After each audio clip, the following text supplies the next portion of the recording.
Welcome back. Special friend of the show, it's Keith Martin. We've had Keith on. Wildcat Wednesday is what we're talking about. Keith, now that we're in June, and through the month of June into July, yes, we talk Lespedeza. Yeah, Sericea lespedeza and other pasture issues, but Sericea lespedeza is a noxious weed in Kansas.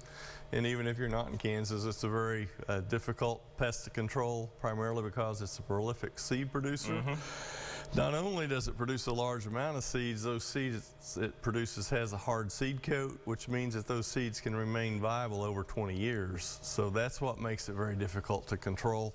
And then is relatively pest resistant. So you know, in the past 15 years, you guys have really done a coordinated effort to try to control Lespedeza. If you were to look at our counties here, are we progressing in the right direction? No, unfortunately, probably not. No. The best we can do probably is just hopefully maintain, and like lots of things, the best thing you can do is not let it get started in your pasture. Okay. Prevention's the best thing. So spot spraying, small little patches, and preventing it from going to seed is much less expensive than having to treat your whole pasture if you end up don't doing anything. But anyway, now is a pretty good time to think about applying some chemical controls. The label states that they want to get the plant as large as possible because Sericea is a perennial plant, so you want as much leaf area out there as possible so you can get more herbicide in the plant. But then that's offset by you want good growing conditions. So June's a pretty good compromise where we got quite a bit of plant growth out there, but we still have a chance of rainfall and good growing conditions. You know, the plant's going to be larger in July, but if it's hot and dry, we can't get very good control. Because people may not know, you actually, there's a certain time of year you want to get Lespedeza. Yes. You want it to be active, so is it now? Yeah, from now, and if we could get some more rainfall, you know, we could maybe go later into June, but now's a great time.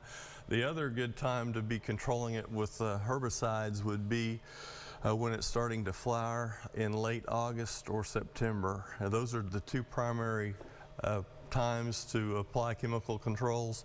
We do have some information on our website, or I'd be glad to visit with them if they want to give me a call. Or also, since Sericea lespedeza is a noxious weed, your county weed director in Kansas is going to be another source of information and also a source of some help with the cost, whether it be through reimbursement for the herbicide cost or partial reimbursement, or you can purchase the herbicide from them. In the past, you and I have talked about herbicide laws, letter of the laws, labels, any updates on that? Well, I would just say I can't emphasize enough how important reading the label is.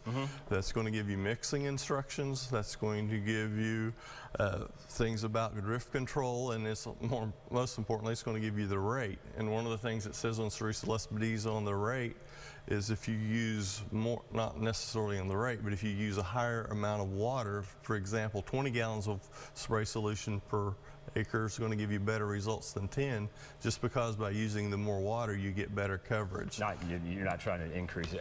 And I stole a saying from you that I used to say, the label is the law. It is. Yeah. Keith Martin, I want to thank you so much, the Lespedeza expert right here. Give him a call if you have any questions about it. That's why he's here, is to help us try to control this. Let's come back, talk 7 Day right after this.